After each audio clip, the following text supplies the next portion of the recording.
Bonjour et bienvenue sur la chaîne Vivre enfin, la chaîne qui vous fait du bien.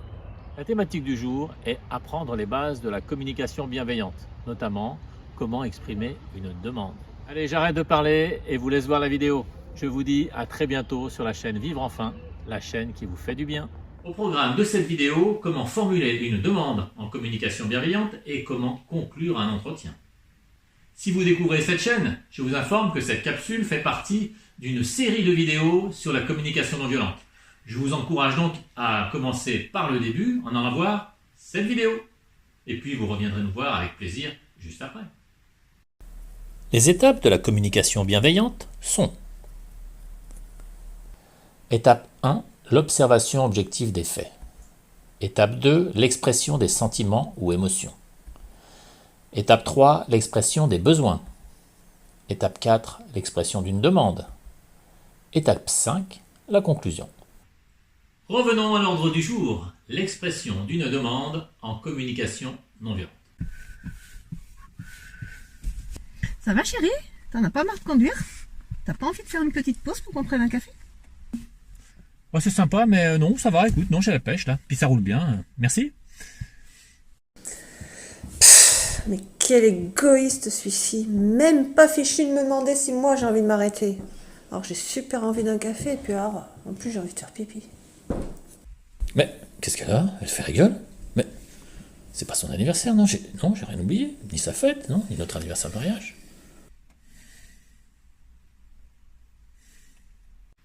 Alors tout d'abord, une demande doit toujours être formulée sous la forme d'une question et jamais par un ordre. Exemple, est-ce que tu peux, s'il te plaît, ou est-il possible de...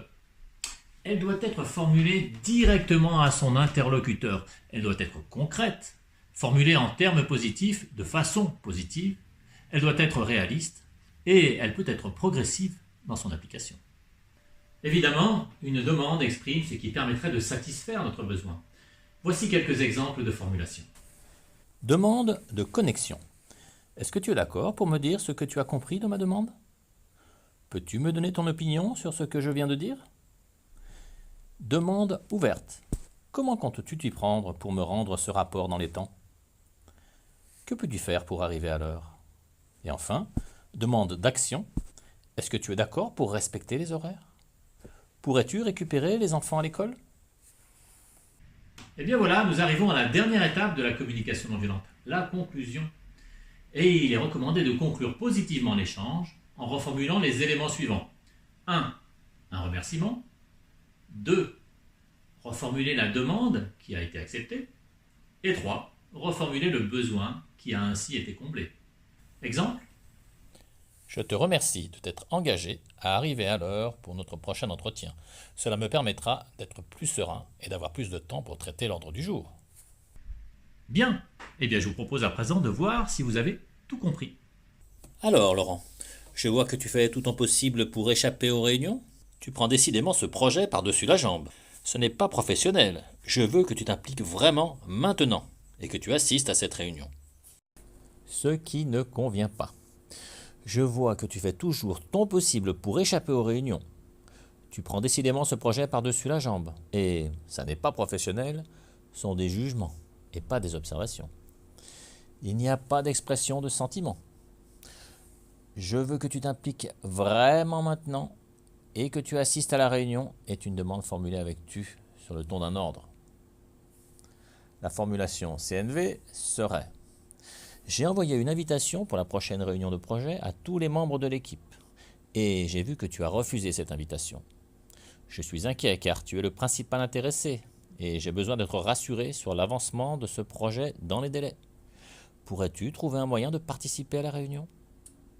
Conclusion. Je te remercie de t'être engagé à trouver un moyen de venir à cette réunion. Je me sens rassuré et ta présence y sera utile pour le bon déroulement du projet. Formulation courante. Mais quel bazar sans nom dans ta chambre, c'est toujours pareil avec toi, tu ne ranges jamais. Ce qui ne convient pas. Mais quel bazar sans nom n'est pas une observation intangible. C'est toujours pareil avec toi, tu ne ranges jamais, est un jugement, pas une observation, ni l'expression d'un sentiment. Il n'y a pas d'expression de sentiment, il n'y a pas d'expression de demande. Formulation CNV. Quand je vois que tes vêtements s'entassent sur ton lit, je suis découragé. J'ai besoin d'ordre et de propreté dans la maison. Aussi, j'aimerais que tu me donnes une date précise pour laquelle tu t'engages à ranger ta chambre. Conclusion, je te remercie de t'être engagé à ranger ta chambre avant samedi. Observation. Quand je vois que beaucoup d'entre vous regardent avec plaisir cette vidéo, mais ne prennent pas le temps de se connecter ou de se créer un compte pour pouvoir la partager, la liker ou la commenter. Sentiment, je suis déçu et un peu découragé. Besoin, je suis convaincu que si chacun s'y emploie, il est tout à fait possible d'améliorer notre communication et donc notre rapport aux autres. C'est pourquoi j'ai besoin que cette vidéo soit partagée auprès du plus large public possible. Demande. Je vous suis donc reconnaissant de bien vouloir partager cette chaîne auprès de vos amis pour la faire connaître au plus grand nombre d'entre nous, de vous abonner pour être informé de toutes les prochaines vidéos qui vont sortir, bien entendu de la commenter pour nous faire part de vos impressions et de la liker pour permettre à cette chaîne d'être mieux référencée sur YouTube. À très bientôt.